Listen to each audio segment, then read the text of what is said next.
Bom dia, boa tarde, boa noite, professor. Eu, Israel, Anderson, Lucas e Renzo, nós vamos estar falando sobre os medidores de umidade. A gente decidiu seguir na verdade, o livro do Tomazini, quinta edição, Sensores Industriais, para ter uma visão mais ampla e geral sobre o assunto, que ele estava abordando. Vou começar falando sobre os princípios de medição de umidade. A umidade é o estado atmosférico determinado pelo conteúdo de vapor de água no ar. A atmosfera é constituída por vários gases diferentes, dos quais o vapor de água seja o mais importante. A água pode existir tanto como vapor, líquido como sólido. A água em forma de vapor é a umidade. Então, a gente analisa geralmente, ou é analisado através da lei de Dalton, onde o ar e o vapor são dois gases distintos, porém eles dividem o mesmo volume, e que a pressão total daquele volume é a somatória das pressões parciais de cada gás. Isso é importante porque isso vai determinar como que a umidade vai se comportar dentro desse volume. Bem, o que seria a umidade absoluta? É a quantidade real de água que o ar contém, é expressa em gramas por metro cúbico de ar. O conteúdo de umidade do ar é expresso geralmente em umidade relativa, no qual é o quociente entre a quantidade de umidade presente a uma determinada temperatura e a máxima quantidade de vapor de água que o ar pode conter nessa temperatura. O grau de umidade depende de certas condições atmosféricas, obviamente, mas a mais importante é a temperatura do ar. Quanto mais quente for o ar, mais umidade pode absorver.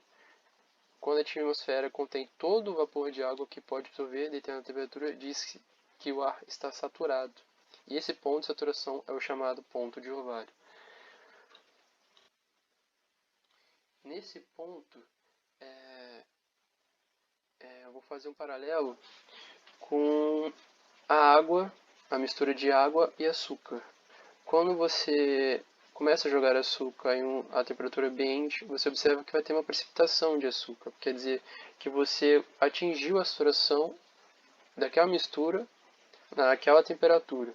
Quando você aumenta essa temperatura, você acaba aumentando a quantidade de açúcar que pode ser absorvida pela água. Isso é o que acontece nesse volume de ar. Você aumenta a temperatura, então você acaba aumentando a quantidade ou a possibilidade de vapor de água que pode ser absorvida ou dissolvida através da difusão nesse volume de controle. É o que é observado nessa tabela. Bem, eu vou estar falando agora sobre o psicômetro e o diagrama de Carrier, ou as cartas psicométricas. Na esquerda, a gente tem um termômetro normal e ele vai te dar a temperatura total da mistura do gás, ar, mais do vapor. E na direita, a gente vai ter o termômetro de bulbo úmido. Por quê? Porque aqui ele é umedecido com água, obviamente. E ele tem um fluxo de ar entrando de forma constante a 3 a 2 metros por segundo, retirando calor dessa mecha, e retirando calor da parte que seria do vapor, no caso. Então, geralmente a gente tem a temperatura do bulbo úmido menor do que a temperatura de bulbo seco. Mas quando a gente tem as temperaturas iguais, quer dizer, ele entrou no estado de ponto de orvalho, ou quer dizer, ele entrou no ponto de saturação para aquela temperatura. Por quê? Porque nesse eixo aqui, a gente vai ter a temperatura de bulbo seco. Nessas parábolas aqui, a gente vai ter a umidade relativa.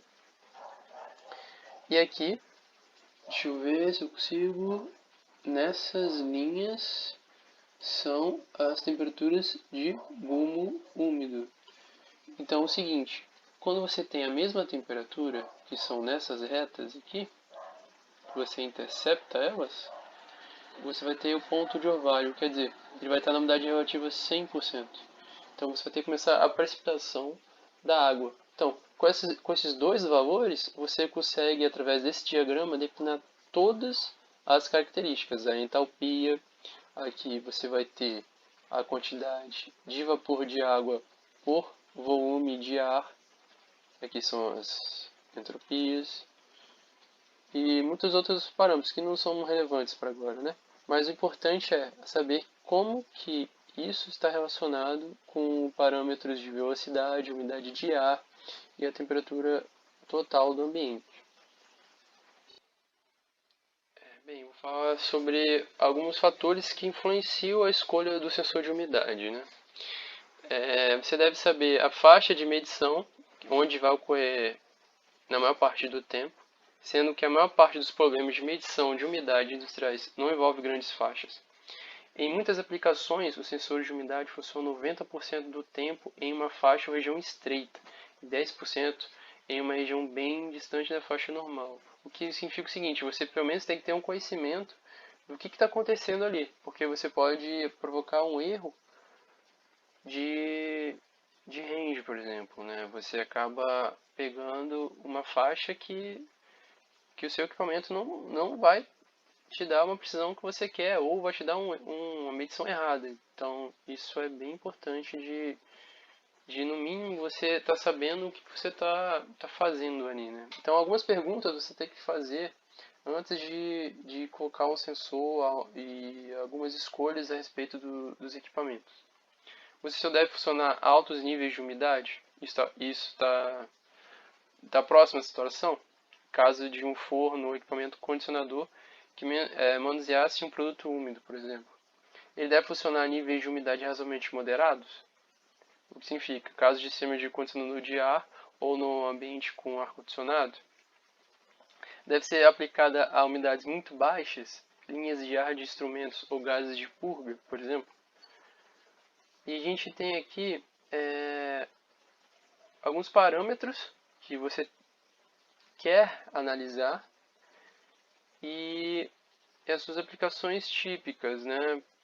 Por exemplo, numa temperatura de bulbo úmido, você quer analisar em secadores de alta temperatura, condicionamento de ar, meteorologia, câmeras de ensaio, por exemplo, a umidade relativa, supervisão de salas de ar-condicionado, câmeras de ensaio, embalagem de produtos farmacêuticos, por exemplo, ponto de orvalho e congelamento, tratamentos térmicos, atmosfera de recozimento, controle de secadores, controladores de ar, instrumentos, medições meteorológicas e por aí vai. Então, você tem que saber previamente ou ter uma noção de quais os fenômenos psicométricos estão acontecendo ali. Então, por isso é muito importante você conhecer as cartas psicométricas e o psicômetro. E como que isso se relaciona com o procedimento que você quer fazer, com as escolhas que você vai fazer. Bem, aí então você pode acabar tendo os contaminantes, né? Que, que vão alterar, né? Os medidores, os equipamentos de suporte, até mesmo alguns componentes, né? Então todos os sensores de umidade são suscetíveis à contaminação, cujos níveis variam muito com a aplicação. Os contaminantes diminuem a precisão, aumentam o tempo de resposta e encurtam a presumível durabilidade.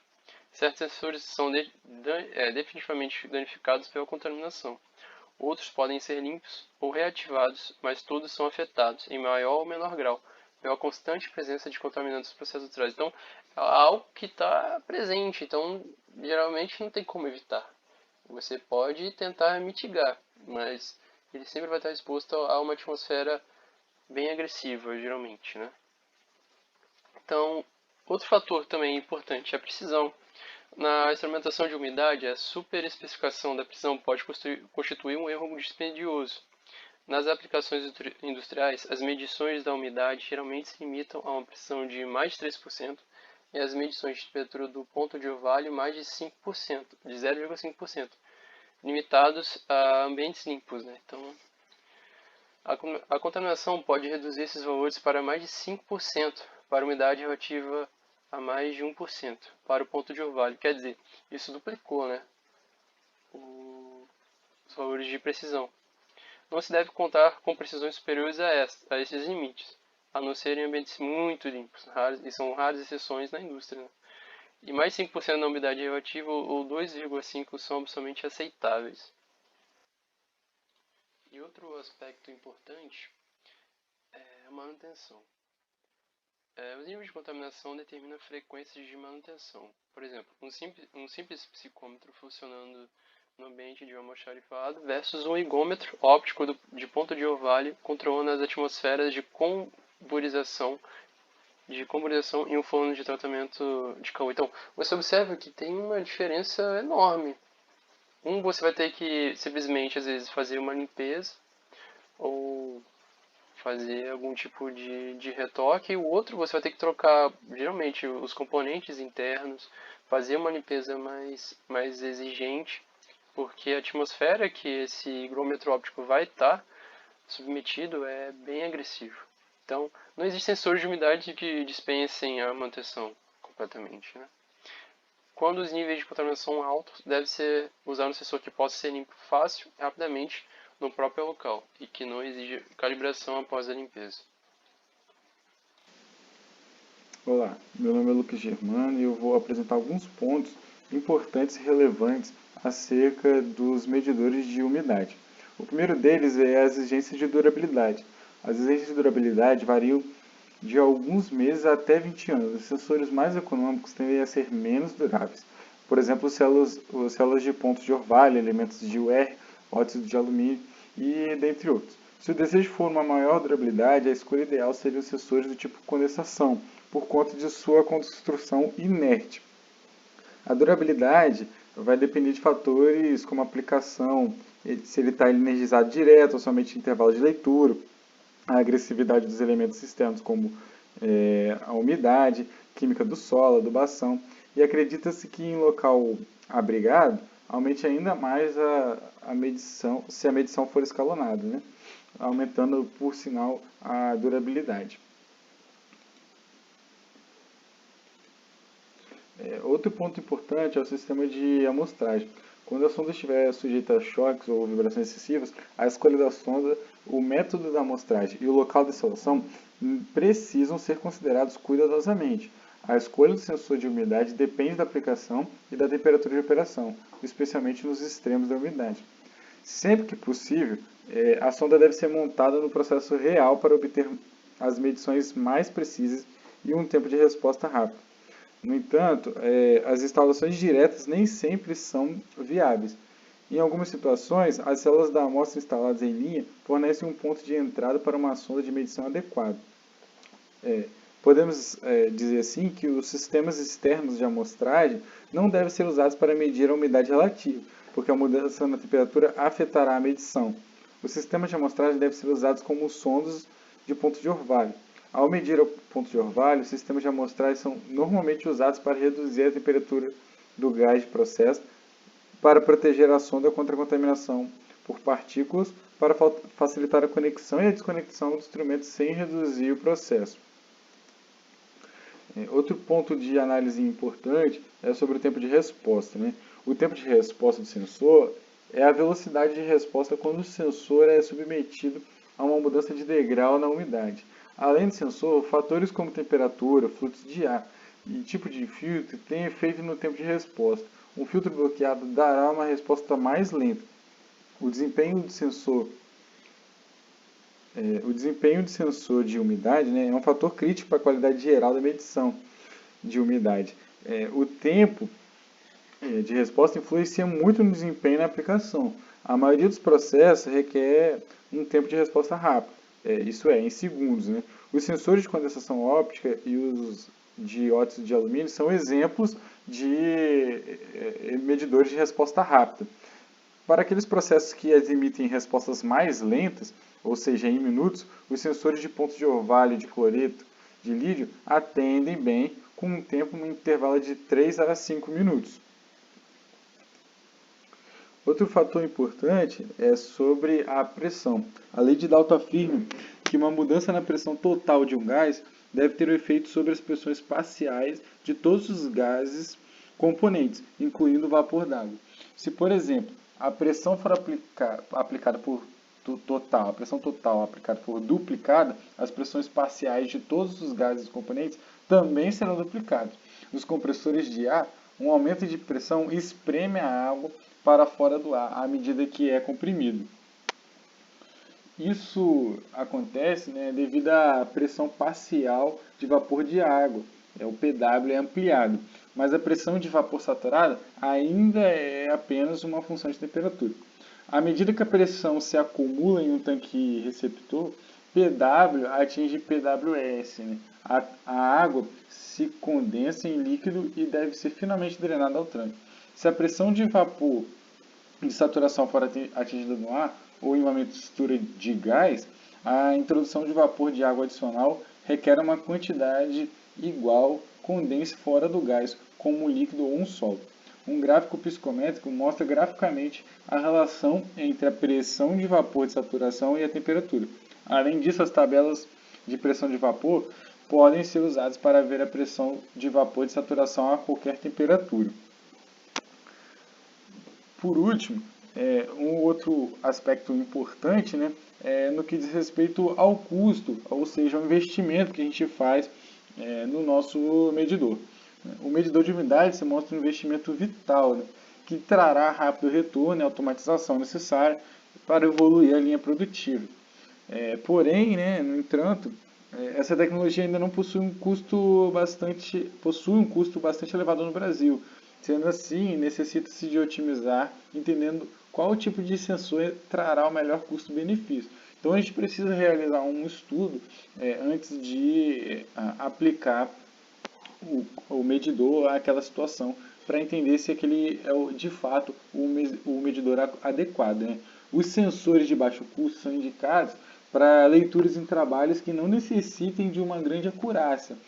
A acurácia pode ser entendida como a exatidão do valor em que um sensor descreve o quão próximo o valor obtido estado real, modelando o erro que se pode esperar de um sensor.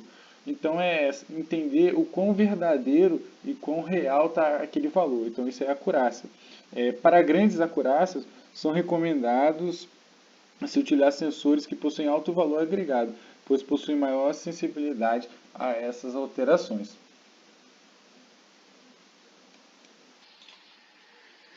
Dando continuidade ao trabalho de instrumentação, agora vamos falar sobre a medição do conteúdo de umidade pela medição de umidade de equilíbrio. Com as curvas de sorção isotérmicas do material, pode-se medir o conteúdo de água do material medindo apenas a umidade relativa do ar.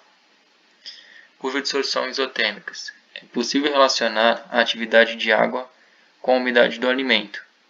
Essa relação é dada por curvas, conhecidas como isotermas de sorção de água. As isotermas de sorção dependem de fatores como composição química do material, estado físico-químico, estrutura física, dentre outros. Bom, como vemos nesse diagrama aqui, da atividade de água pela velocidade de reações de crescimento microbiano, a gente vê que a importância de se conhecer a umidade do material, pois conhecendo essa umidade e aplicando métodos para diminuir essa propriedade, você consegue aumentar muitas vezes a durabilidade desse tipo de material. Então é bastante importante empregar a medição da umidade no material e diminuir ela, visando manter a qualidade desse material a um ponto que você consiga estender ali, aumentar a durabilidade desse material. Conteúdo de água.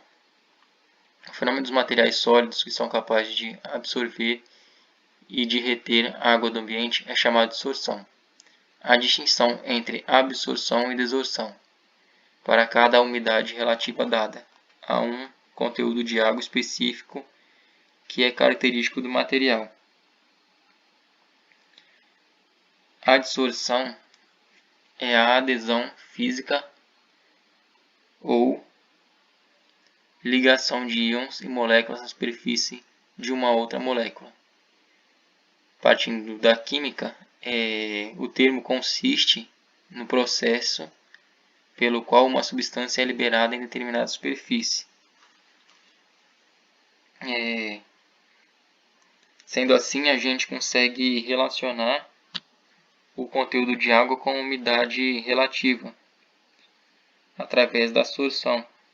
pois a gente vê que com a variação da temperatura, a curva de distorção isotérmica se desloca. Por exemplo, para uma madeira, ela exposta a 20 graus Celsius, ela apresenta uma umidade relativa de 7%. Já ela, a temperatura de 80 graus apresenta uma umidade relativa de 5%. Agora, falando um pouco sobre a saturação, exposição do sensor a umidades superiores a 90% por um período de mais de 30 minutos podem levar a um fenômeno chamado absorção secundária, que é uma leitura maior do que o valor real. Tal fenômeno pode ser removido ao expor o sensor a um ambiente normal, ou seja, expor o sensor por 24 horas a 50% de umidade relativa. Com isso, o sensor retorna à sua medição original. Agora, fala um pouco sobre os princípios de medição. O princípio de medição da umidade relativa é baseado em um sensor que opera de acordo com o princípio capacitivo de um filme fino, composto de uma lâmina de tântalo e outra de cromo, lendo como dielétrico de um polímero. Para umidade de equilíbrio de materiais, usa-se um sensor do tipo lâmina ou do tipo penetração, com o mesmo princípio de medição da umidade relativa. Para conteúdo de água, há dois princípios. Princípio capacitivo. Os sensores que usam o princípio capacitivo, eles conseguem verificar a umidade do solo e descobrir se a planta inserida nesse solo precisa ou não de água. Ele é um sensor diferente dos demais sensores de umidade de solo, porque geralmente sensores de umidade de solo são resistivos. E esse, como o próprio nome diz, ele é um sensor capacitivo. A grande vantagem desse sensor é que ele evita a corrosão, o que aumenta significativamente sua vida útil. Já o sensor baseado no princípio de condutividade elétrica, ele é projetado para resistir a condições ambientais adversas. Sendo assim, esse sensor também tem uma vida útil bem grande, ou seja, eles podem durar até 10 anos no ambiente que foi instalado. Agora, falando sobre os métodos para medição de umidade. Método de bubu úmido, bubu seco. É um método bastante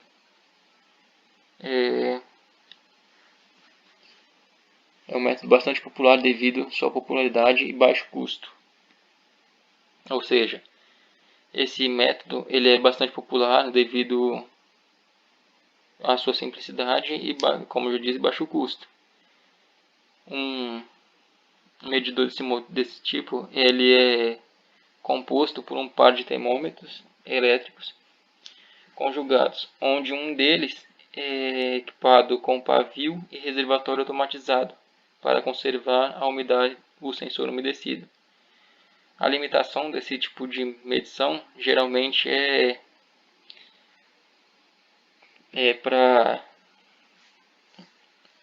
a limitação dele é porque ele tem baixa precisão, ou seja, a precisão dele é muito moderada. Contudo, uma das vantagens dele é o baixo custo. E mais uma vantagem é que o reparo nesse tipo de sensor é simples e econômico. Contudo, as principais desvantagens deles é que, como eu já falei, a precisão dele é baixa e ele tem tendência a congelar abaixo de 0 graus. E ele não é aplicável em ambientes pequenos e fechados. Agora, ponto de orvalho do tipo de sal saturado. É muito difundido devido à sua simplicidade, robustez, baixo custo e capacidade de ser reativado. É um sensor pouco dispendioso para medições em que uma precisão moderada e resposta lenta podem ser tolerados. Como já diz aí, ele é um sensor lento e com precisão também moderada, sendo o seu campo de aplicação pode ser em controle de ar-condicionado, monitoração de secadores, dentre outros. Por fim, os sensores elétricos de umidade relativa. Esses sensores são relativamente econômicos, mas uma vez que forem contaminados, não há reparo. Existe uma variedade de sensores desse tipo de sensor elétrico. Esses sensores costumam ser pequenos, podendo ser prontamente inseridos no fluxo de gás, geralmente por uma guarnição de pressão.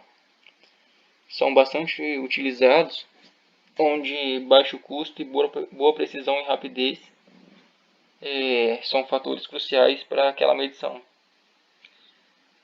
E também onde o nível de contaminação é baixo, que, como foi dito ali, uma vez contaminado, não há reparo para esse tipo esse método de medição. Esse tipo de sensor, no caso. É isso.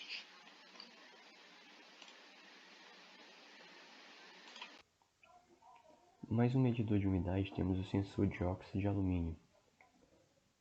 É um capacitor com eletrodos de alumínio e ouro separados por óxido de alumínio. São frequentemente usados em aplicações petroquímicas, na indústria petroquímica, em que baixos pontos de orvalho são controlados em linha e precisões mais baixas e outras limitações são aceitáveis. Eles têm uma ampla faixa de medição, são pequenos e prestam-se ao uso local. Eles podem facilmente medir pontos de orvalho até menos 75 graus Celsius e podem ser usados em disposições múltiplas e não requerem resfriamento. Há certas limitações. Os sensores não são uniformes e requerem frequentemente calibragem separada. A precisão por longos períodos de tempo é baixa e sua saída não linear. Os efeitos do envelhecimento, a esterese e a contaminação vão alterar a calibragem. O higrômetro eletrolítico.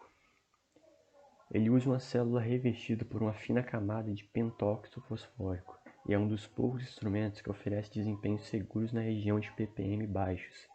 Pode ser aplicado à maioria dos gases alimentares inertes e a compostos orgânicos e inorgânicos que não venham a reagir com o pentóxido fosfórico. Esse instrumento normalmente não pode ser usado com gases corrosivos, como por exemplo alquinas, alcadinas. É um instrumento muito eficaz para controlar níveis de vapor d'água em gases limpos, inertes e secos. Ele fornece uma precisão de leitura de mais ou menos 5%, tornando assim suficientemente preciso para a maioria das finalidades industriais. Quando devidamente usado, esse instrumento proporciona um serviço duradouro e de confiança. Comparado com o sensor de óxido de alumínio, que a gente falou anteriormente, a célula eletrolítica tem uma melhor precisão em ampla faixa de medição, não apresenta esterese e também é mais fácil de ser calibrada. Sua resposta geralmente é mais lenta do que a do sensor de alumínio, mas esse último constitui a melhor escolha para controle em linha ou para um sistema de sensor múltiplo. Os higrômetros ópticos de condensação. É um dispositivo de medição fundamental e é um dos instrumentos mais precisos e seguros. Ele oferece ampla faixa de medição de pontos de orvalho e tem uma excelente repetibilidade, mas é um sensor complexo de se trabalhar. Ele proporciona precisão a longo prazo superior a 0,5 graus Celsius em faixas de umidade muito amplas, tipicamente de 95 graus Celsius a menos 75 graus Celsius do seu ponto de orvalho. O sensor de condensação está sujeito à contaminação por materiais que não sejam água, como por exemplo sais solúveis que se condensam na superfície refrigerada, e isso vai poder provocar leituras erradas. A sua manutenção é bem simples e a maioria dos seus instrumentos usa câmeras de condensação que podem ser abertas para limpeza. Raramente vai se fazer necessário substituir um sensor de ponto de orvalho óptico. O instrumento é mais adequado para aplicações em que vai se requerer a precisão máxima na determinação do teor de vapor d'água em uma faixa ampla de ponto de orvalho. Sua escolha geralmente é ditada pela aplicação, pela vazão da amostra disponível e pela necessidade de pronto acesso ao espelho para sua limpeza. Ele tem a precisão e repetibilidade suficientes para ser usado como padrão secundário, caso haja necessidade, né? E aqui temos um gráfico com as faixas de medições úteis da maioria dos diversos sensores. A aplicação desses sensores de umidade são aplicados em trabalhos laboratoriais e processos industriais. Como? Assim, uma vez que o vapor d'água que está no ar ou em algum gás vai poder alterar as especificações do produto ou do serviço, vai afetar sua qualidade, aí assim vai também afetar a sua aceitação pelo mercado, né? Outra aplicação é o controle central de processamento de dados. Um exemplo, níveis de 40 a 60% de umidade relativa são especificados pela maioria dos fabricantes de computadores para ambiente de operação em fábricas de seus equipamentos. A instalação desses equipamentos em locais que não atendam a essas especificações vai poder resultar em descargas eletrostáticas que vão acabar danificando os componentes desse computador usado, né? Outra aplicação, processos de secagem industrial. Por exemplo, em uma indústria de papel, um controle permanente dessas condições de ambiente vai evitar o fornecimento desse produto fora das especificações e, por último, o armazenamento da maioria dos produtos. Por exemplo, cereais que devem ser estocados em um ambiente com umidade relativa entre 50% a 70%, leite e seus derivados também umidade relativa na faixa de 80% a 90% e entre outros produtos. E por último, nossas referências bibliográficas.